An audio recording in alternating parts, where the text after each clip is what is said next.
we made dig or die.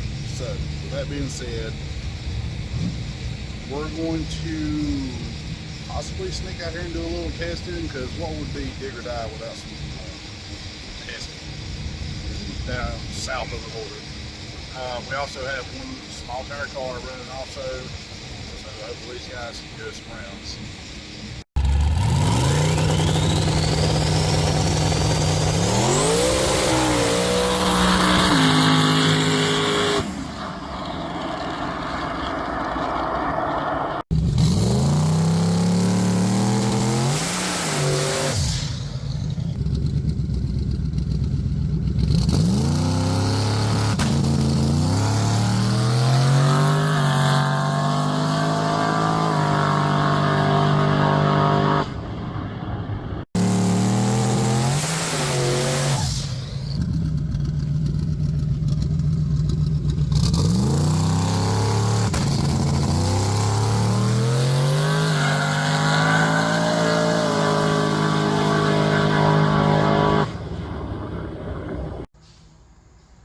Okay, you got a couple hits in on the street right there.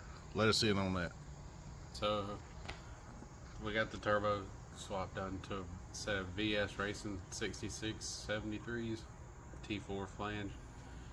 Everything went together smoothly, as you seen in the last video, kinda a little bit, other than almost losing a thumb. But so we made the first hit, put a tune-up in it from Darlington, first of this year, with the 78s on it. And it went a PB everything, no wheel speed. I let go of the button. It actually did a good burnout. It's always kind of struggled to do a burnout with the other turbos, but I kind of felt good about it when I did a burnout on that first hit. And I mean, that wasn't really sticky. That road is pretty good though, regardless how sticky it is. So it did a PB, 60 foot 330, 8th mile, all four, that kind of stuff. And then so I went back to the trailer, looked over the log. I mean, it was only on 25 pounds, just kind of checking, close the loop, see where fuel flow numbers were to compare to the other turbos for horsepower stuff. And then I made another hit, turned it down a little bit, because I feel like the 60 foot was probably about a tenth and a half too fast for a first round.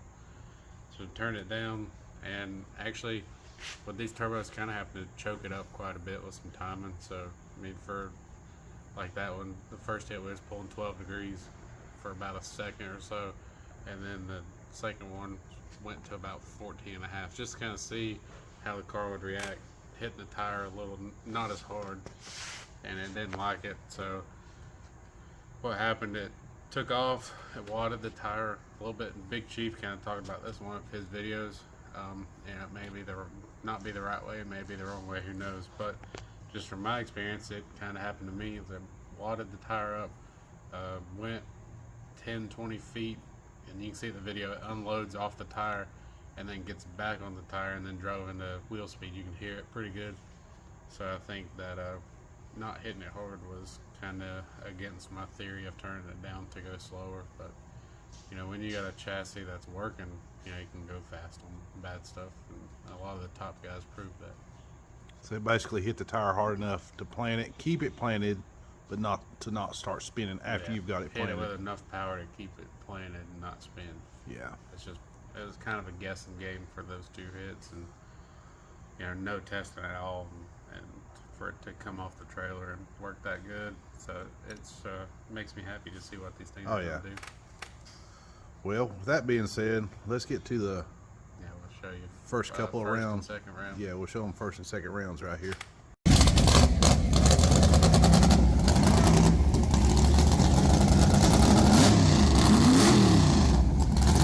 Here we go, first round, small tire.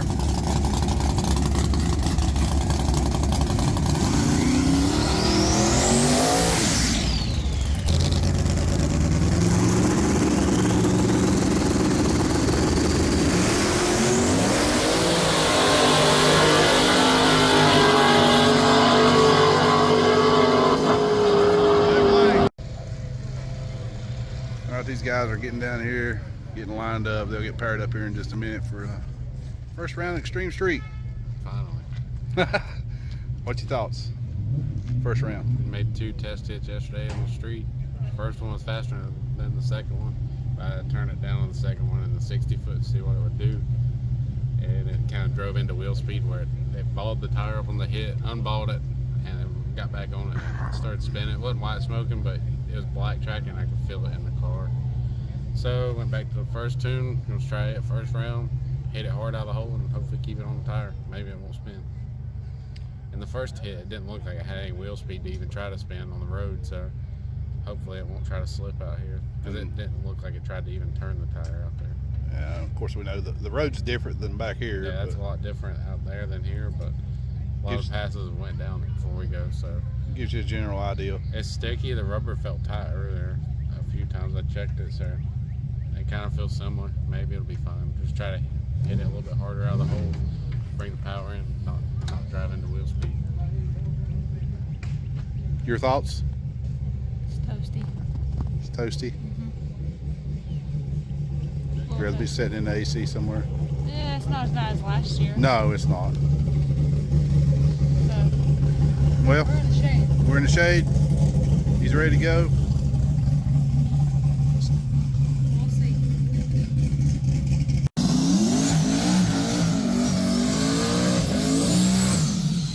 There we go, Extreme Street.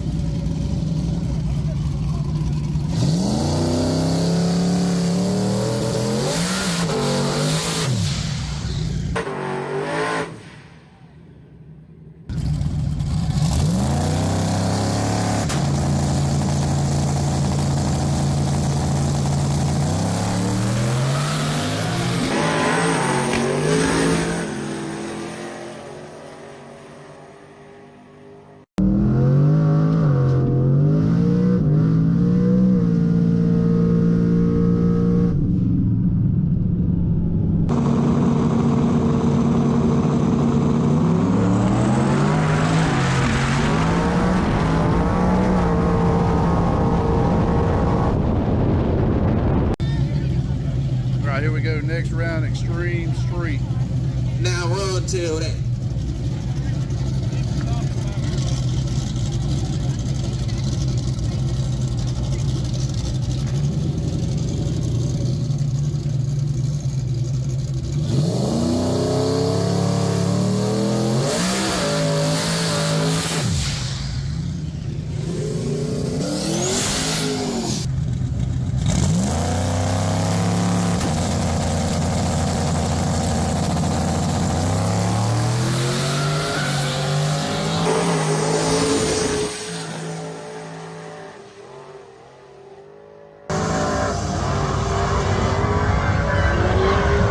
All right, let's see the call here.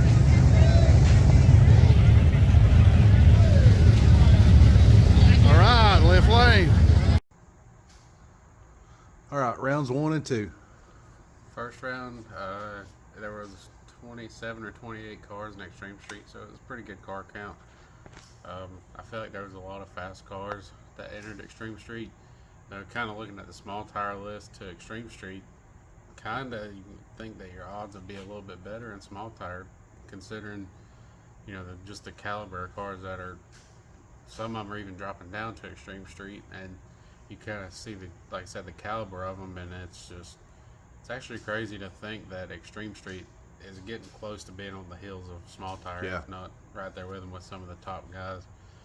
So we took our chances, got an Extreme Street, as you see, and then first round we drew G-Body. His name's Dylan. He's from Virginia. He actually had an interesting story.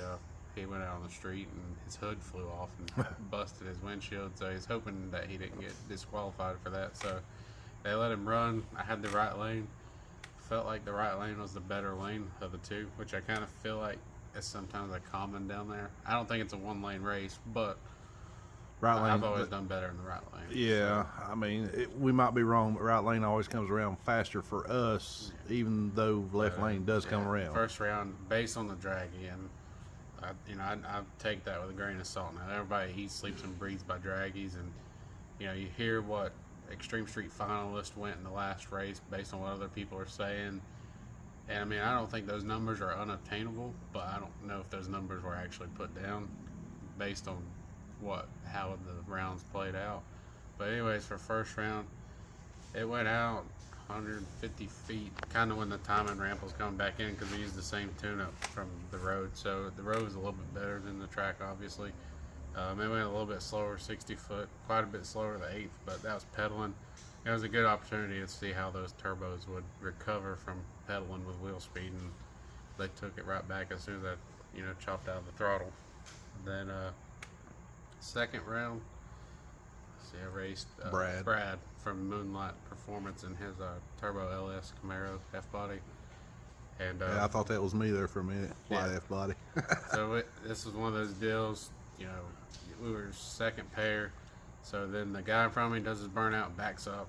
They stopped him because he was leaking. He blew a radiator hose apart. Yeah, and it was actual antifreeze. Yeah, he had actual antifreeze. So memo: run water in your race cars, not antifreeze. So RV, what was he saying? RV antifreeze. RV antifreeze, just anything but Dex Cool in your race car. Yeah.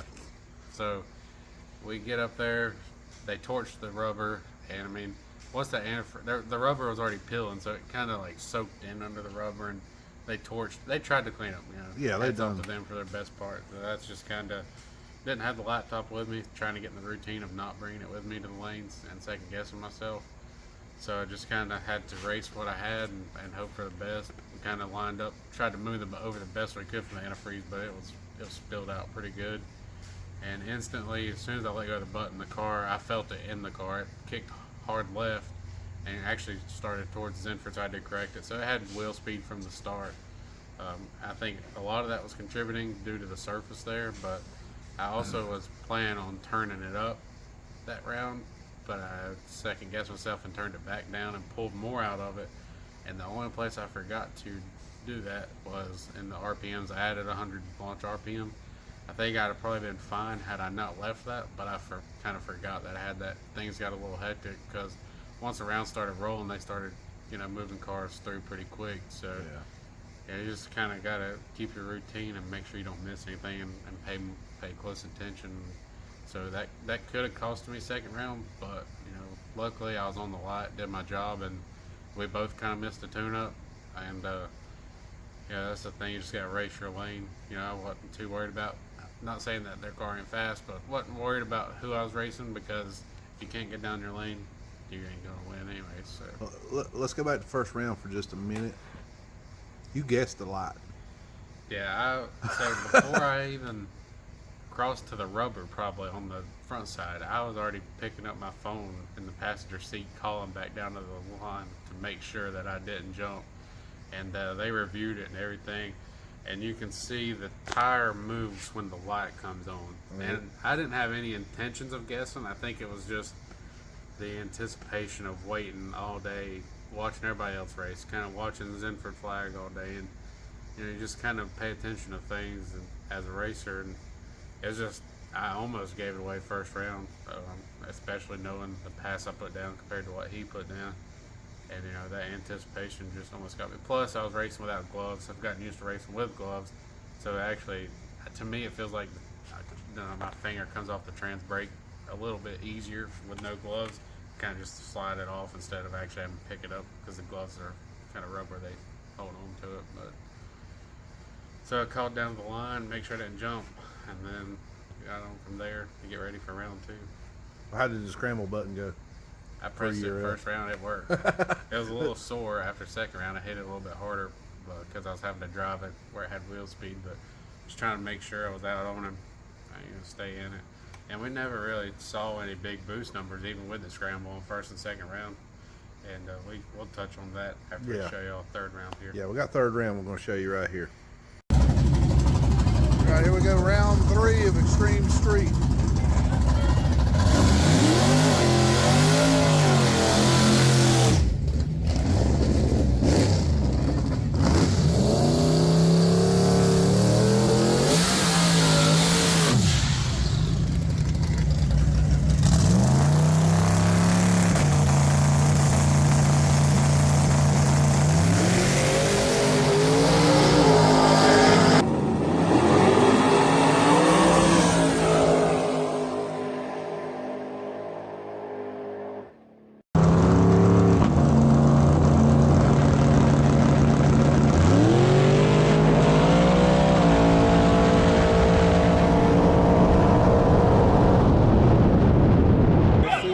all is. Come on, come on, come on.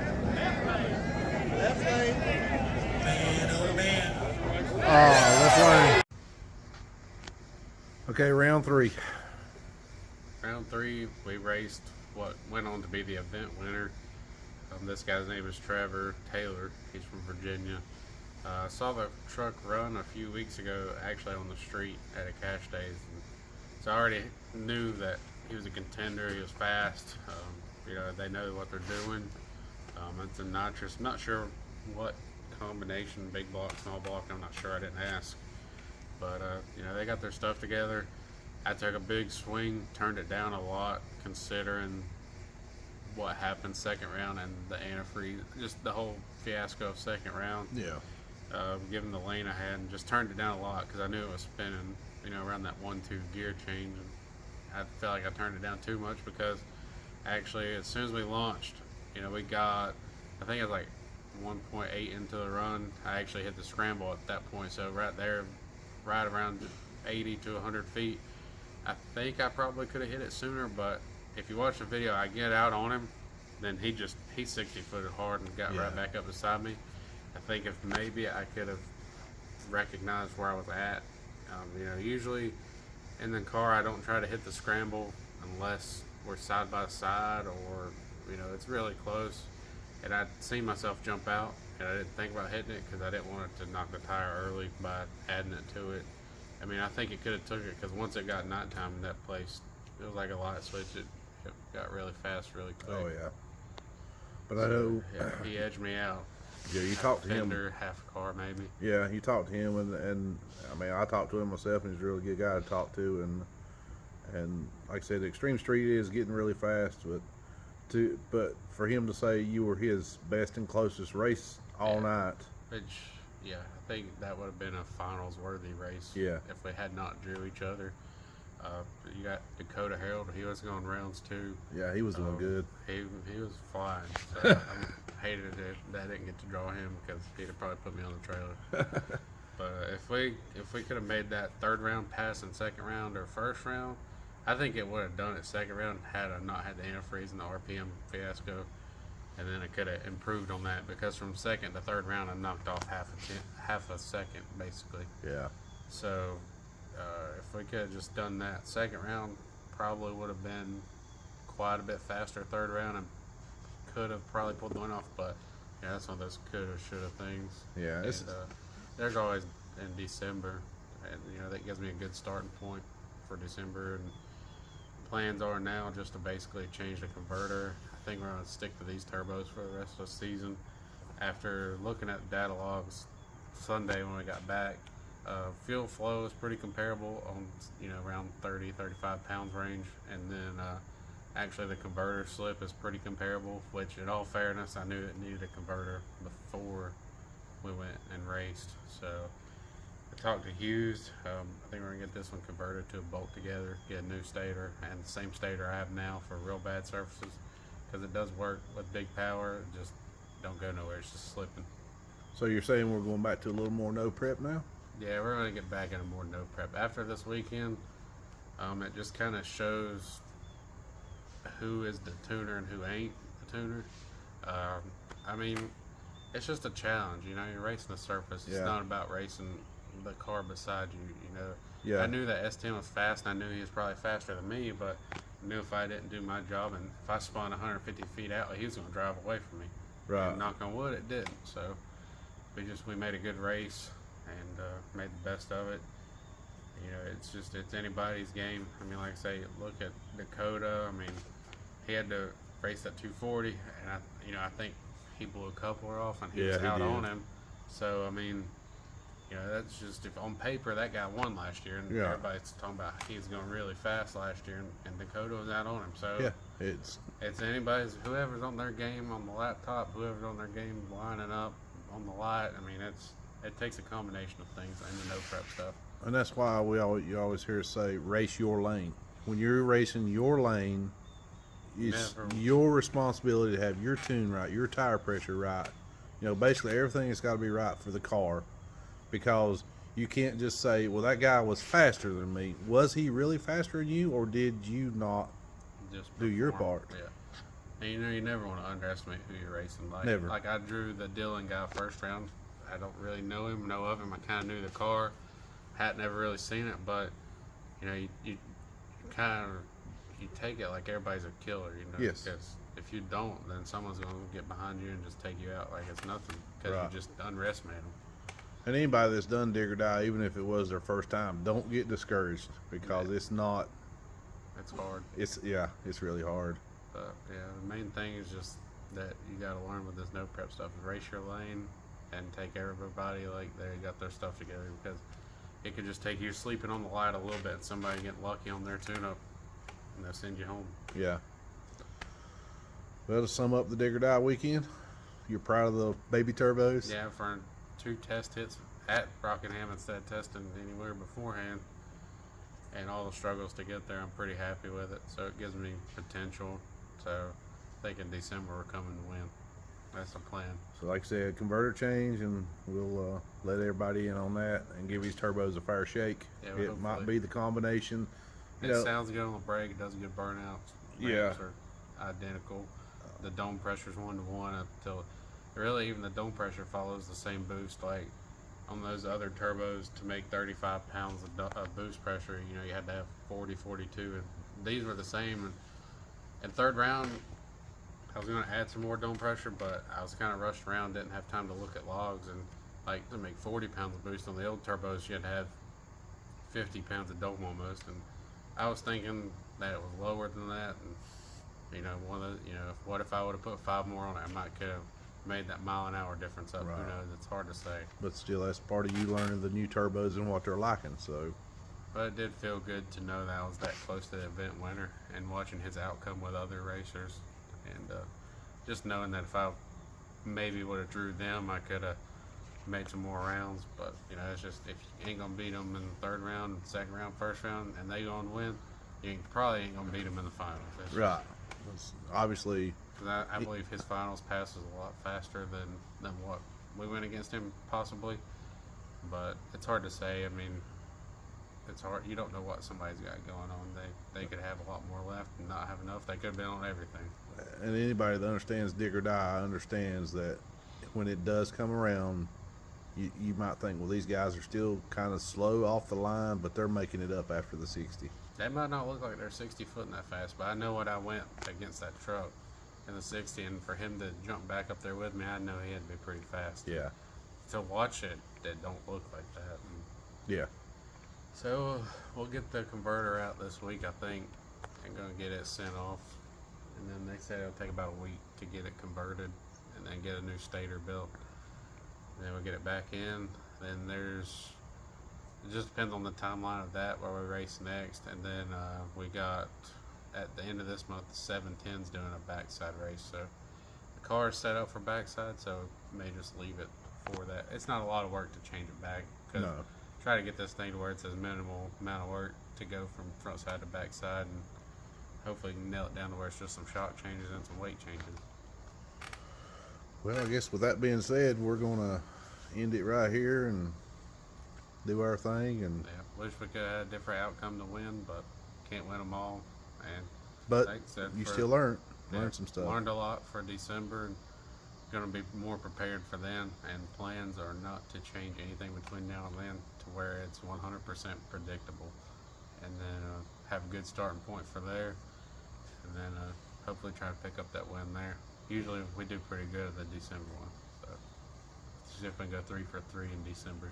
Hey, that's been your We got a stick shift, a late model, and then hopefully now an Extreme Street where I'm trying to get in December. And then I guess after that it just leaves small tire, but yeah. I don't think that's gonna happen anytime soon. Well, you there's got- like I there's said, three Mustangs Three that bears, got that on three, lock. three bears over in Denver. I mean, that's something. And that- Take that all crew- 3 cars yeah. to the semis and the finals out of 48, 50 cars. That's Yeah. can't take nothing away from that. Well, let's see the scramble button thumb, and It still works. still works. Just didn't scramble enough third round. So All right. Well, I guess we'll catch everybody on the next one then.